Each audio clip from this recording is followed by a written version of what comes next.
And so we've done a total of 6, and we really have 6, not including the fact that we're going to have a meeting. I think if everything works out well today, we'll have a trilat.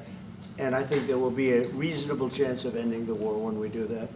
And is this the end of the road for American support for Ukraine? Is today's meeting deal or no deal? I can never say that. It's never the end of the road. People are being killed, and we want to stop that. So I would not say it's the end of the road. No, I think we have a good chance of doing it. European leaders and what they need to see to support an end to the war. Well, we're going to be meeting with, I know the president, I know myself, and I believe Vladimir Putin wants to see it ended. Well, please, if Ukraine cedes its territories that Russia hasn't yet conquered. So we need to stop this war, to stop Russia, and we need support American and European partners, and we will do our best for this. So, and I think we show that we are strong people, and we supported the idea of the United States, of personally of President Trump, to stop this war, to make a diplomatic way of finishing this war, and we are ready for trilateral, as President said. This is a good signal about trilateral. I think this is very good. Well, we're going to work with Ukraine, we're going to work with everybody, and we're going to make sure that if there's peace, the peace is going to stay long-term. This is very long-term. We're not talking about a 2-year peace and then we end up in this mess again. We're going to make sure that everything's good. We'll work with Russia, we're going to work with Ukraine, and we're going to make sure it works. And I think they did ask me to say, you know, she would love to see this end. She would love to see it. If we can get to peace, it's going to work. I have no doubt about it. You'll come out good.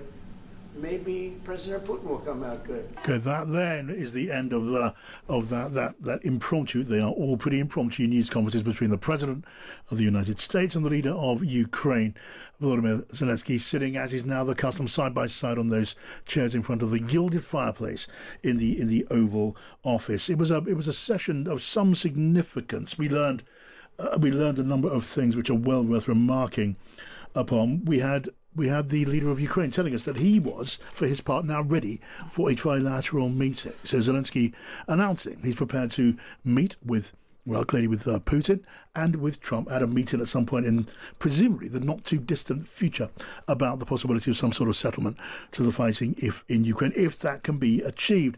And when they sit down at that meeting, if they sit down at that meeting, because we also learned that Donald Trump is about to get on the phone a little later this evening, our time with Putin himself, to talk about what's been happening in the White House and to take further conversations on that trilateral meeting. And when they had that meeting, we learned from that news conference a moment ago, there will be issues of substance on the table. On the question of an American security guarantee for a coalition of European forces ready to go into Ukraine in the event of a peace, he said he thought that was a good idea and America would give help. He didn't specify the kind of help, which implies he wasn't at that moment talking about American boots on the ground. In fact, he rather leaned away from that when he said the Europeans were the ones in the front line, but there would be help, he said, and that was another significant announcement. Donald Trump ducked away from some of the very sensitive questions, such as the demand of Putin to take territory which Russia does not presently occupy. He simply ducked that question and reiterated that what he wanted to see was peace, and to see that as quickly as possible. American troops, again, that was left out of this conversation, again stressing that the Europeans waiting a couple of rooms down the corridor, they would be providing help and protection and safety. That would be part of the conversation later on this evening. So listening to all of that with me, we have Gillian Melchior from the Wall Street Journal, George Parker and Joe Tanner. Gillian, what are your thoughts on what you've heard? Well, I was encouraged to hear a lot of discussion about security guarantees. I think this is the issue for Ukraine. You have to go back in history. The Budapest Memorandum, that was where the United States, the UK, and Russia, of all countries, said that they would do security guarantees to protect Ukraine's territorial integrity. Now, obviously, that hasn't worked. And I think Ukrainians are asking, what's different this time? We've had Minsk 1 and Minsk 2's experiences with ceasefires, with trying to negotiate with Putin. He's immediately broken his word. He's got a long history of this. So I think that they're thinking, especially if territorial concessions are on the table, what's different? What deters Russia the next time going forward? And I think that's still an open question.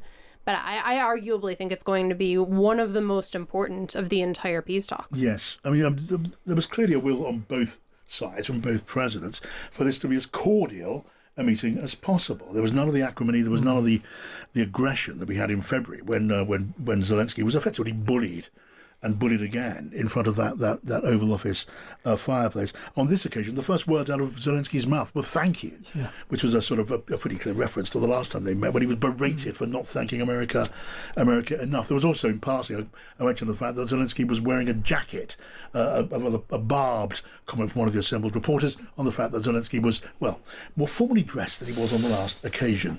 That did bring a chuckle from the others in the room, rather than any sort of insult. And a great response from Zelensky, who said, "I changed my suit, I notice you haven't," or something, which I thought was actually quite a good response in return. He basically made out that that the reporter concerned was wearing the same thing as he'd worn last time, which was quite quick from him. What did you take away from the whole thing? I thought actually one of the most telling things was the start of it. The start was, and it came up in one of the questions as well, but the start was very similar. If you remember, when Keir Starmer was there, Keir Starmer handed over that letter from the King about the visit.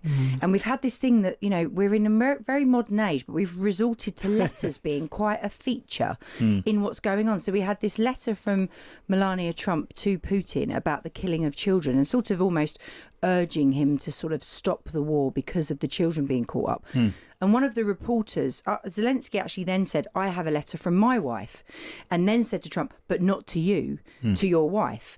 So which Trump sort of, guffawed at.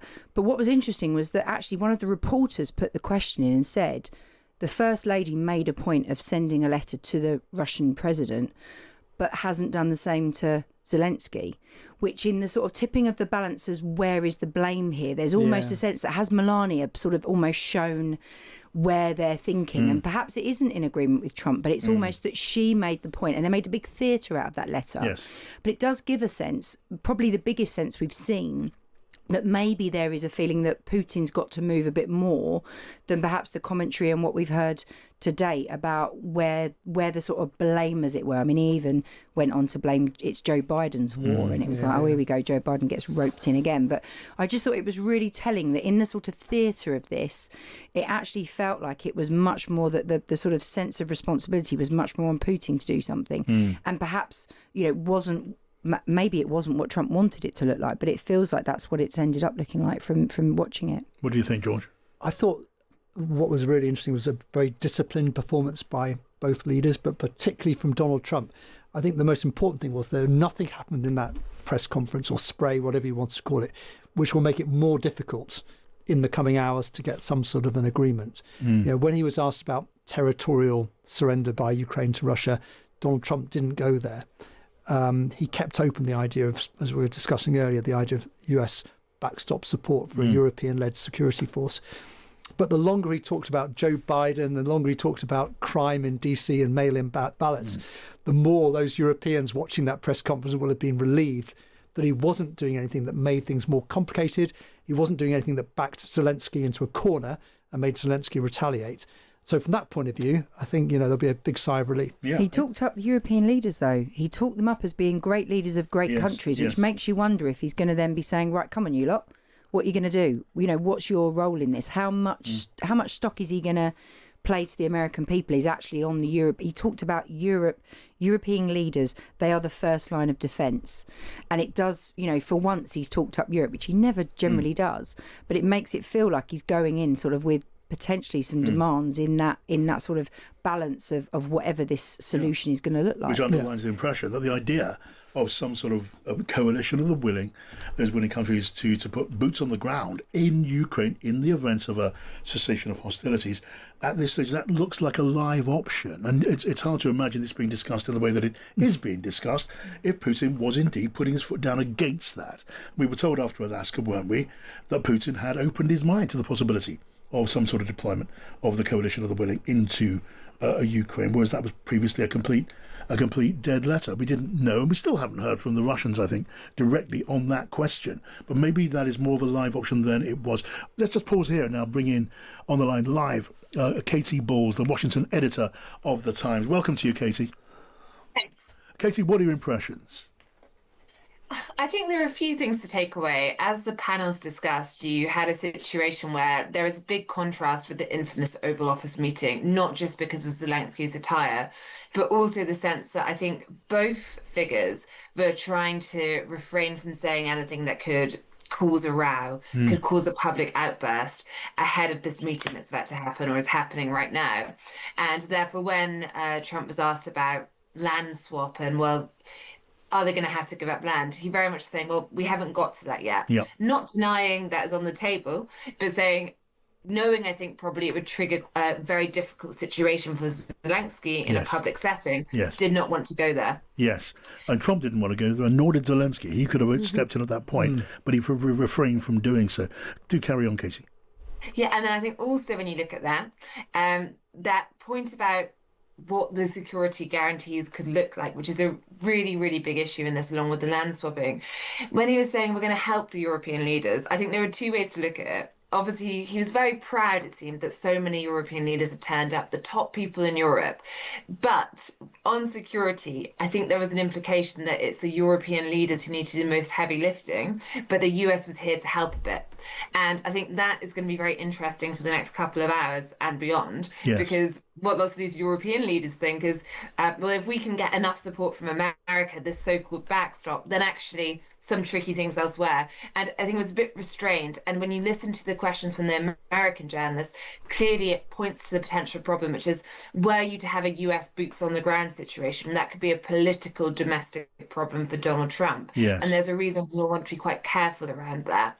And then finally, I think just that sense of Donald Trump for now wanting to be this even-handed peacemaker, obviously talked about solving wars, but he said, you know, I love the Ukrainian people, I love the Russian people. He has a call with Putin shortly, but he clearly did not want to give a sense that he was on one side more than the other, despite the criticism, obviously, since the Alaska summit. All right, Katie, thanks so much for your thoughts, your hot take thoughts there on the news event in the Oval Office. Katie Bowles there, the Washington editor of the Times. And George and Joe and Gillian, when it comes to this key question of a security guarantee in the event of a cessation of hostilities, it also rather, if we're moving at least in the direction that those European leaders are waiting to be able to move in, it throws down a gauntlet to them, because as things stand, those European leaders between them do not have the kind of commitments at their fingertips to make a coalition force to keep the peace in Ukraine viable. They need to be doing a great deal more by way of troops on the ground. We don't yet know what America's going to offer. And we haven't heard formally, they're not prepared to put boots in, but let's take it that they are not. Yeah. We're more likely talking about radar cover, maybe some sort of air cover, maybe some sort of spoken guarantee of support in the emergency as that comes along. But America's going to have to do a great deal more. Well, the challenge, I think, is that Vladimir Putin also really hates NATO, and he would like to put pressure on that and divide it. And so the risk is, if you have European troops there as a tripwire, and Putin decides to violate a ceasefire, violate a peace, and endanger those troops, if the United States doesn't respond to that, there's ambiguity in how NATO is structured on what the commitments are. But I think that's a potential dividing point. And so I think the allies need to be on the same page about what that security guarantee looks like, with the full knowledge that Vladimir Putin is going to try to abuse that. Now, when we're talking about territorial concessions, I also want to make this point. One of the things Vladimir Putin wants is for Ukraine to give up Donetsk. Now, Donetsk is important because Ukrainians have a fortress built there. It's about a 31-mile stretch. They've spent the last 10 years really fortifying it, and every time the Russians go up on it, they end up losing people and weapons. And Institute for the Study of War said it's taken a very, if they're on the current trajectory of having to fight this, it would take years. So if Ukraine gives this up, what that means is Russia gains that fortification belt and is in a better position in the future to test those security guarantees and to attack. So I think as allies are weighing the risk of what this means, that's creating an added incentive not to give up territory that leaves Ukraine more vulnerable going forward. Oh, yeah. These are potential big stumbling blocks, not so far down the line, because we move towards what seems to be a very real possibility of a trilateral summit, America, Ukraine, and, of course, Russia.